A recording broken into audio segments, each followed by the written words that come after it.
इराणसोबतचा करार अंतिम टप्प्यात आल्याची ट्रम्प यांची माहिती. आम्ही खूप चांगला आणि सशक्त करार करतोय, डोनाल्ड ट्रम्प यांची माहिती. लवकरच इराणवरती संपूर्ण विजयाची घोषणा करू, ट्रम्प यांनी ही माहिती दिली आहे. इराण शरण येण्याच्या उंबरठ्यावरती असल्याचं देखील ट्रम्प यांचं मोठं विधान. हिजबुल्लाचा ब्युकोट कॅसल परिसरामध्ये हल्ला. एका इस्रायली रणगाड्याला त्यांनी लक्ष्य केलं. या हल्ल्यामध्ये एक इस्रायली मर्कवा रणगाडा नष्ट करण्यात आलाय. हिजबुल्लाने ड्रोनच्या माध्यमातून इस्रायली संरक्षण दलाच्या रणगाड्यावरती हल्ला केला. इस्रायलचे पंतप्रधान बेंजामिन नेतान्याहू यांनी सावध राहावं, नाहीतर साथ सोडून देऊ. डोनाल्ड ट्रम्प यांचा सलग दुसऱ्या दिवशी इशारा. इराणला प्रत्युत्तर देऊ नका, ट्रम्प यांचा नेतान्याहूंना इशारा. इराणकडून आता अमेरिकेच्या हवाई तळांवरती हल्ले. उत्तर इराकमधल्या अमेरिकेच्या हवाई तळांवरती ड्रोनच्या माध्यमातून हल्ले करण्यात आले. सोरान आणि खलिफानमधल्या हवाई तळांना ड्रोनने लक्ष्य करण्यात आलेलं आहे. अमेरिकेच्या रडार सिस्टीमनं इराणचे हे ड्रोन हल्ले रोखले. हुती बंडखोरांचा इस्रायलवरती हल्ला. येमेनी बंडखोरांनी इस्रायलवरती क्षेपणास्त्र डागली आहेत. हुती बंडखोरांनी पॅलेस्टाईनच्या समर्थनार्थ हा हल्ला चढवलाय. हुती बंडखोरांनी इस्रायलला जोडणाऱ्या तांबड्या समुद्रामधले जलवाहतूक देखील रोखून धरली. अमेरिकेच्या कोर्टाचा डोनाल्ड ट्रम्प यांना पुन्हा एकदा दणका. H-1B व्हिसाचं शुल्क वाढवण्याचा निर्णय ठरला बेकायदा.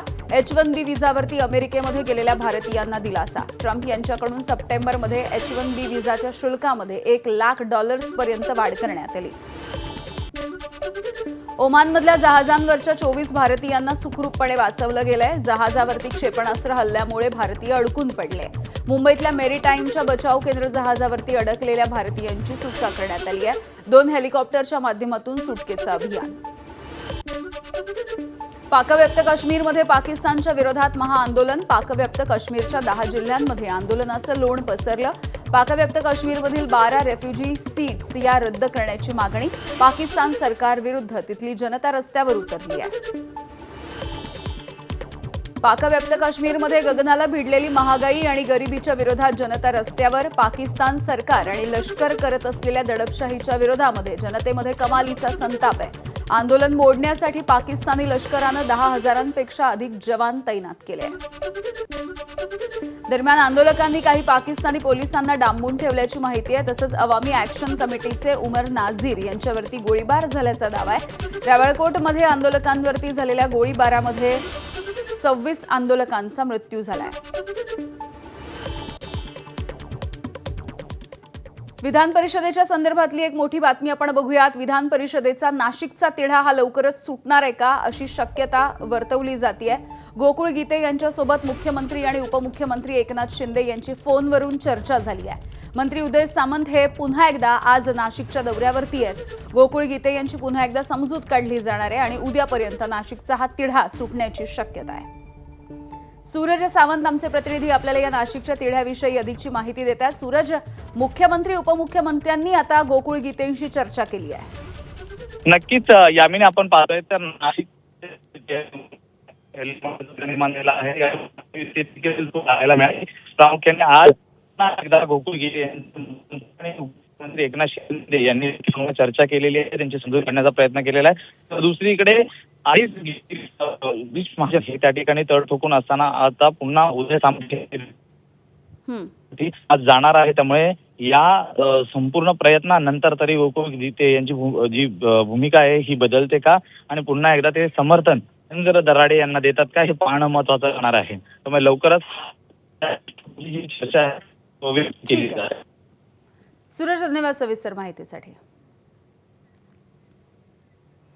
पुन्हा एकदा उर्वरित बातम्यांचा वेगवान आढावा. 6 जून हा काळा दिवस असल्याचं मंत्री गिरीश महाजन यांचं विधान. ऑपरेशन ब्लू स्टारवरती महाजनांची टीका. पंजाबमधल्या अमृतसर इथे 42व्या शहीदी समागमाच्या कार्यक्रमाला महाजनांची उपस्थिती.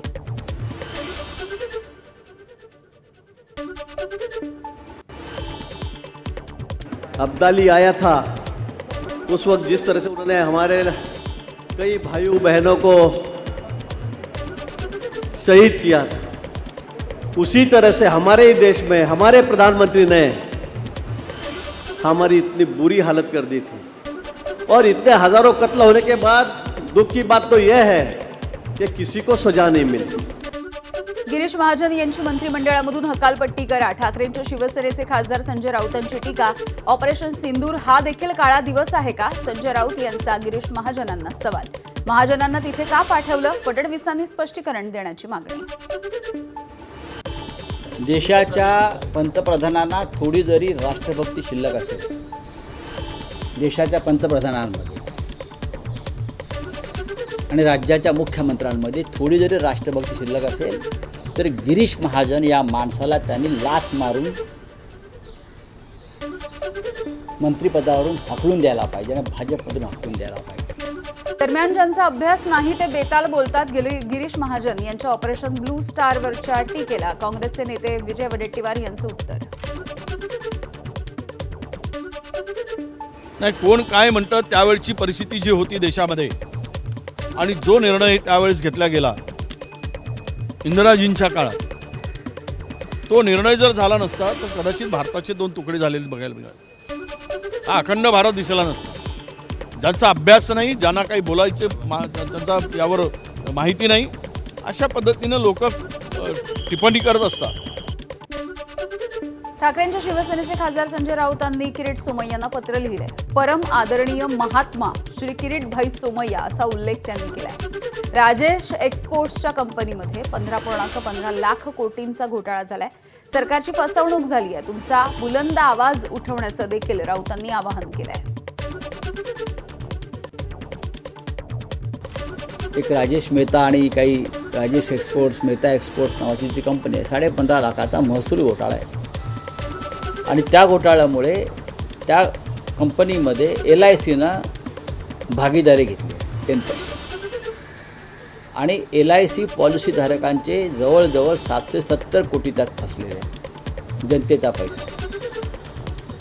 आता अनेक त्यांनी सबसिडियरीज कंपन्या, शेल कंपन्या स्थापन केल्या या मेहताने परदेशात, स्वित्झर्लंडला, आणि त्या मार्गातून पैसे इकडे तिकडे वळवले.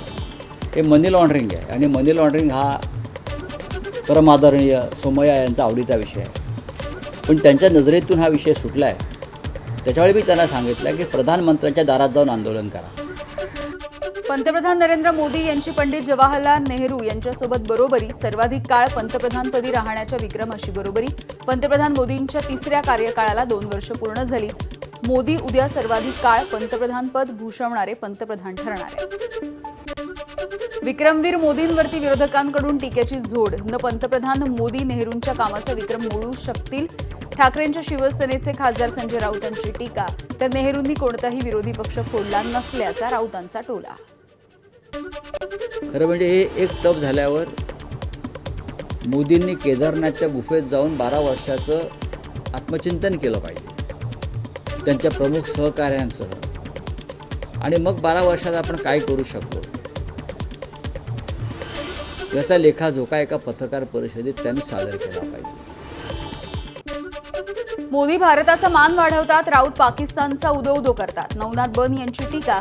तर संजय राऊतांना पाकिस्तानचा सर्वोच्च पुरस्कार द्या. भाजपचे मुख्य प्रवक्ते नवनाथ बन यांचा घणाघात.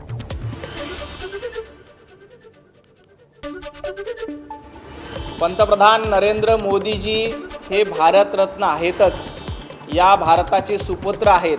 पण संजय राऊत तुम्हाला पाकिस्तानचा सर्वोच्च पुरस्कार दिला पाहिजे, कारण रोज उठून पाकिस्तानचा उदो करणं एवढंच संजय राऊतांचं काम आहे. राज्यसभेच्या उमेदवारीसाठी राष्ट्रवादीमध्ये प्रवेश करण्याची अट होती. राष्ट्रवादीची अट मान्य केली नाही. भाजपच्या नेत्या नवनीत राणांनी केलं स्पष्ट. उपमुख्यमंत्री सुनेत्रा पवार यांना भेटून जागा भाजपला देण्याची विनंती केली होती. मात्र त्यांनी विनंती मान्य केली नसल्याचं राणांनी फेसबुक पोस्ट करून सांगितलंय. गोकुळ गीते यांची नाशिक विधान परिषदेच्या निवडणुकीमधून माघार घ्यायला नकार. नाशिकमध्ये गीते विरुद्ध दराडे असा सामना रंगेल. गोकुळ गीते यांच्या समजुतीसाठी आलेल्या उदय सामंत, दादा भुसे आणि गिरीश महाजन यांना गोकुळ गीते यांची मनधरणी करण्यामध्ये अपयश. नाशिकमधल्या महायुतीतल्या बंडखोरीमुळे शिवसेना मंत्र्यांमध्ये नाराजी आहे. गिरीश महाजन आणि उदय सामंत यांच्या दौऱ्यानंतर बंडखोरी कायम. बंडखोरी मागे भाजपचे नेते असल्याचा शिवसेनेला संशय आहे. उपमुख्यमंत्री एकनाथ शिंदे यांच्याकडे त्यांनी नाराजी बोलून दाखवली. औरंगाबाद मध्यवर्ती बँक निवडणुकीमध्ये शिवसेनेला धक्का. अब्दुल सत्तार यांचे पुत्र समीर सत्तार यांचा अर्ज बाद करण्यात आलाय. कन्नड शिवसेना आमदार संजना जानू यांचाही अर्ज बाद. किशोरी पेडणेकर यांच्याकडून मृणालताई गोरे पुलाची पाहणी. मृणालताई गोरे पुलाच्या कामावरून विरोधकांनी टीका केली आहे. 250 कोटी रुपये खर्चून या पुलाचं बांधकाम करण्यात आलंय. आणि या सुपरफास्ट बातम्यांच्या नंतर एक छोटासा ब्रेक. बघत रहा ABP माझा.